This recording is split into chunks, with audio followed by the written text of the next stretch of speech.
Sanibonani. Ninjani niyaphila bafowethu? Asithembe niyaphila. Mfowethu Mkhonzeni Bingelelayo. It's been a while singangeni la ku live. Ngezathu ezithile bafowethu. Siyaxolisa kakhulu ukuthi sithathe amalanga singangeni la kodwa ke sibuyele unyaka musha 2026. Kuningi okukhona okufanele ngasikhuluma ngako kodwa ke namhlanje ngithi ake ngingene la ngikhulume nje kafishana, ngeke ngibe mude ngodaba lolu. Ngicabanga ukuthi sivuke ngalo namhlanje iningi lethu. Oluphathelene no President Zuma ukuthi kuye kwavela amafayili anzima laphiyana se-America la kuthiwa ngama-Epstein files. Kuthiwa uPresident Zuma uyavela kuma-file kaJeffrey Epstein, i-pedophile lo owayedume ngokuthi ushushumbisa abantwana abancane ayobadayisisa ngomzimba. Manje ke ngathi negama laMsholozi liyavela kwilist yabantu abake baxhumana nale ndoda, kodwa ke kuvela engazuthi uMsholozi wahlangana nale ndoda eLondon ngo-2010. So ngalo 2010 engathi uMsholozi, angithi siyakhumbula ngo-2010 waye upresident we-country uMsholozi. So ke wayevakashele laphiyana e-United Kingdom kusekhona uQueen Elizabeth, ngoba engazuthi uyena uQueen Elizabeth owayememe uMsholozi ukuthi afike lapha eLondon. So ke uthe mayevakashile ke lapha uMsholozi, it was around March 3 to 5 ngo-2010 mayeya laphiyana uMsholozi. Kuthiwa indawo ayihamba laphiyana uMsholozi zihlanganisa iBuckingham Palace la kuthiwa ayefikele khona uMsholozi, lapha ayehostwe khona. Waba nama-meeting laphiyana no-Prime Minister uGordon Brown, uLord Peter Mandelson. Waphinde waba ne-meeting nane-Prince of Wales, as well as wenza nenkulumo, i-keynote address eParliament lase-UK. Sho nje kwakuyi-visit e-official ne-visit eyayibaluleke kakhulu uMsholozi ayihambela e-United Kingdom.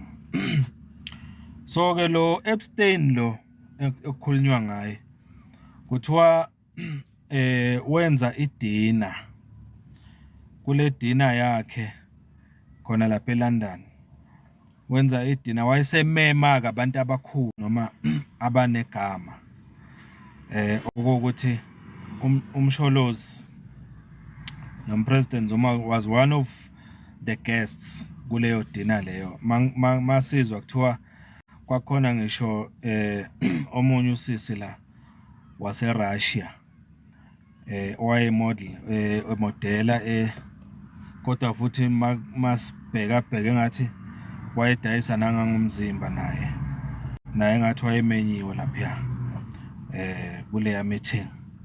Manje ke esikutholayo ngo-Epstein lo kuthiwa vele kahle kahle wayengumuntu owayesondelene kakhulu nabantu abacebile naba-rich, aphinde asondelane kakhulu nama-politicians aphezulu noma aziwayo.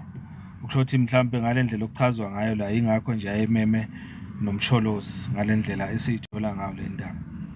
Kodwa ke okuphawuleka ukuthi ngo-2019 uEpstein lo, uJeffrey Epstein lo, ngoba wayeseboshiwe ngalowo nyaka 2019, eboshelwe yona lento yokuthi ushushumbisa abantwana yobadayisisa ngomzimba and all that.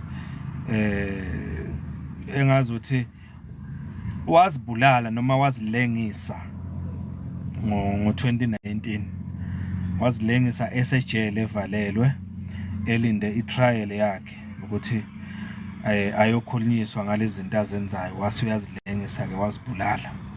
So ke manje njengoba ke asashona ngo2019 shothi bekuloku kwenziwa ama-investigations ngaye kuhlolwa yonke into njengoba ke manje kuthiwa i-Department of US Justice Department noma i-Department yezobulungiswa lapha e-United States iyona ekhipe lamafayela lawa abonisa ukuthi ngo2010 eReds Hotel kwidina eyayihostwe uJeffrey Epstein noZuma wayelapho. Sengikhathi kuvela ke yonke ke lento le kuthiwa maningi ama-documents akhishiwe la abalelwa ko3 million lama-documents akhishiwe.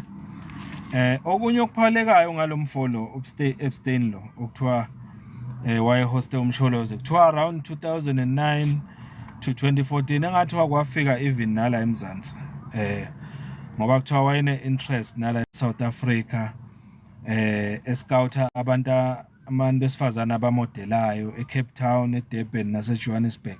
Engazothi ngale period 2009 to 2014 mangabe sizwa ngathi impela wakwafika la South Africa.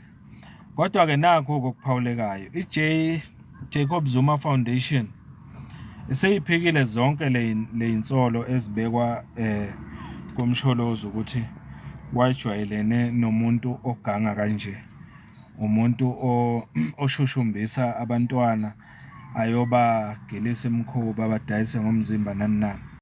iJacob Zuma Foundation yakuchitha konke lokho, ayifunanga futhi ukwanda kakhulu kulolu daba, ikhulume kakhulu ngalo ngoba iyabona ukuthi lana kukhona abahlose ukumosha igama lika President Zuma, baneyinhloso zabo. Siyazi ukuthi umsholozi kuningi okukhulunywa ngayo futhi kuhlala kufunwa ngaso sonke isikhathi into engasetshenziswa ukuze kuliwe ne-revolution ayilidayo kule country yase South Africa.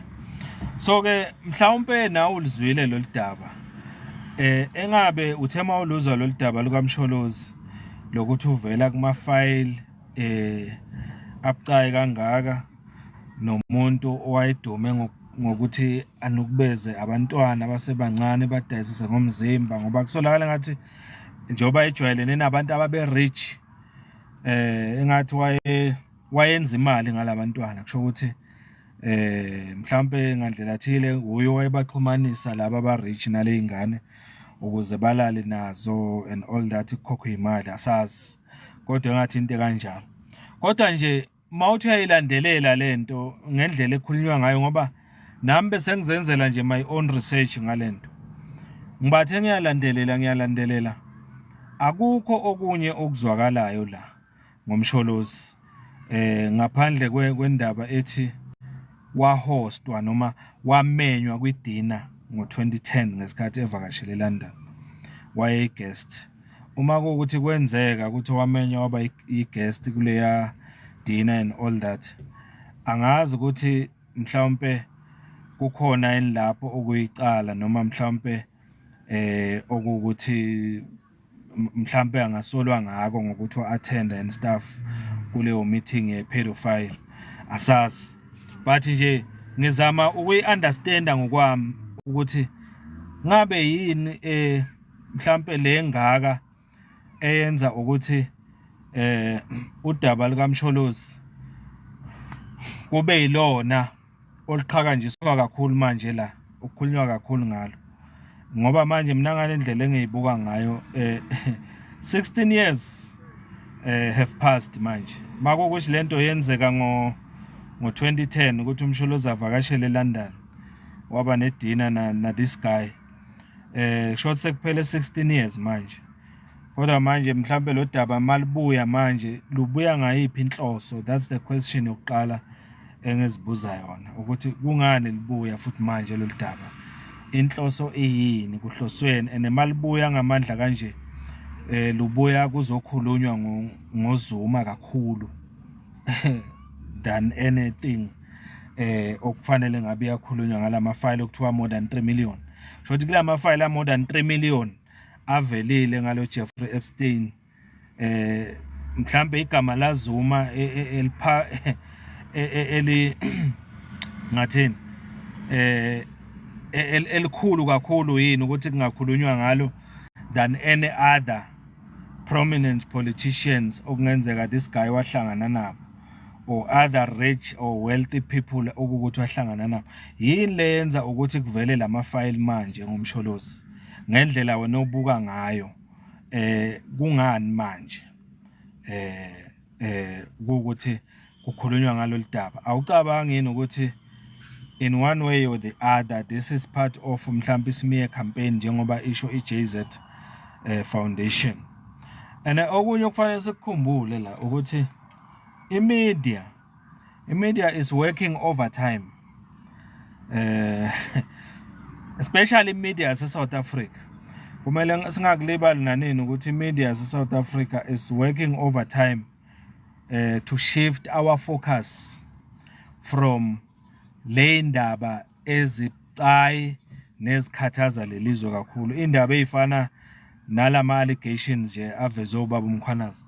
Have you noticed ukuthi since ubaba uMkhwanazi aveza lama allegations last year there've been a concerted effort ukuthi kushiftwe ifocus ye country eyintweni okufanele ezilungiswe kulelizwe kodwa bafuna manje siloko siqhubeke sinakane no President Zuma ongasekho even na kwi government kodwa imedia ngendlela izinto ekwenzeka ngayo they are trying hard ukuthi sifocus kuxoxe noma idiscussion or conversation always ibe about uZuma kushift ifocus eyintweni okufuna ngabe kudilwa ngazo especially izinto eziphathelene na with the sitting president. For example nje sikhuluma nje kumanje sihleli phezulu kwe judgment ye Constitutional Court esekuphele more than a year siyilindile ukuthi sitshele ukuthi kwenzakalani ngephalaphala namanje akwenzeki lutho kodwa siphushwa yimedia ukuthi sixoxe ngoZuma instead of ukukhuluma ngeindaba ezifana nophalaphala ukuthi kwenzakalani ngabo siphushwa ukuthi i-conversation yethu as a country sibe siloko sixoxa ngoZuma nokuthi uvela kuma-file ase-US and all that ekubeni ngabe sikhuluma indaba yokuthi kwenzakalani ngalaba osekukhulunywe ngabo abafana no-Minister uMchunu nobaba uGeneral Sibiya yini okufanele ngabe yenziwa ngabo kunokuthi kudiscusswe izinto ezifana nalezo ezithinta the sitting president kufuna ngilo sikhuluma nje ngoZuma why so yabona nje kahle indlela okwenzeka ngayo izinto ziyamangaza kakhulu but bengafuni ukujula noma ngingena deep kule ndaba bengiveza nje ukuthi ukuvela kwale indaba ezithi umsholozi uvela kuma file abizwa ngama Epstein files lo yamfo wayishushumbisa abantwana kungani kuvela manje konke lokho inhloso yako iyini ukuthi kukhulunywe ngako manje after 16 years umsholozi avakashela eLondon kodwa kusakhulunywa ngaleyo visit yakhe manje inhloso iyini ngendlela wena uyibuka ngayo ngifuna sixoxe ngalo if kuukuthi lo daba lolu njoba seliveziwe luphambi kwethu liyavezwa mawucabanga vele kahle kungani ekuveleni kwalama file bese kugijinyelwa ekutheni kuvezwe igama lika Msholozi ucabangani wena kungani ngifuna ukuzwa just lokho nje kungani uZuma evezwa kangaka noma kukhulunywa kangaka ngaye kulolu daba ngoba mina ngendlela engiyibuka ngayo ngibuke ngazi ukuthi imedia masikhuluma ngemedia sikhuluma ngemedia yaseMzansi kuphela sikhuluma ngemedia all over the world but siyazi ukuthi kunama media akhona la eMzansi okungewona ala but amelele amazwe awo ngaphandle okuthi azophusha even the narrative yokuthi the president of the MK party ithini history yakhe ngezinto ezinegative ayikho into epositive esingatshelwa yona ngomsholozi ukuthi mhlambe ngonyaka othile this is the positive things noma izinto ezipraiswayo ngaye ezenzeka ehambile emazweni aphesheya. Why kuzovundululwa izinto mhlawumbe ezizokhuluma ngegama lakhe negatively uma kuwukuthi kodwa lezi zinto okukhulunywa ngazo zenzeka ngempela? But for now asikasitholi statement esigcwele lapho khona i-JZ noma i-Jacob Zuma Foundation ivuma noma iphika ukuthi leya dinner umsholozi waye-attend and all that. But sitholile ukuthi i-JZ Foundation okungama-allegations okukhulunywa ngako la ukuthi uZuma bexhumana na this pedophile and stuff ikuchithile yangachaza okuningi. Ngifuna umbono wakho la, nithini uthini ngalamafayile avelile ngomsholozi ukuthi wahlangana noJeffrey Epstein owayepedophile, owayeshushumbisa abantwana, eyobadayisisa ngomzimba, benza ucansi and all that. Uthini ngokuthi umsholozi abexhumana naleyo ndoda ngokusho kwalama files akhishwe e-US Department of Justice? Uthini umbono wakho? Ake sixoxe ngalokho mfoka Mkhonza. Sengiya kuma comments ke ngiyobheka, sino 15 minutes esinayo la ukuthi sirephe konke esikukhulumayo. Uthini umbono wakho ngalama files okukhulunywe ngawo la? Ake sixoxeni ke bafowethu. Sengilinda ama comments wenu because mina ngendlela engiyibuka ngayo, since uPresident Zuma esungule MK Party kuningi beselo sisho futhi ukuthi kuzokwenzeka, kuningi futhi okusazokwenzeka. Mina njengomfoka Mkhonza ngikubuka lo as part of izinto ekufanele vele sizilindele ukuthi i-revolutionary efana nomsholozi mayilwela ukuthi ilide ekutheni guqula impilo zethu, izohlala nje ishaywa ngalendlela ishaywa ngayo. Kufuna kuhlale kukhulunywa ngayo noma kungena sidingo. Uyibuka kanjani wena indaba yalama files? Noma mhlawumbe udaba lolu angihlehle ngifake kabusha le video, ngidownload ngifake bese sixoxa ngayo kuma comments. Okay, nangu ubani lo Sasa Ben uthi sekuzoba ama elections, sebeveza izinto ezingekho. Why benga? Okay, right, angisayibona ngicomment yakho.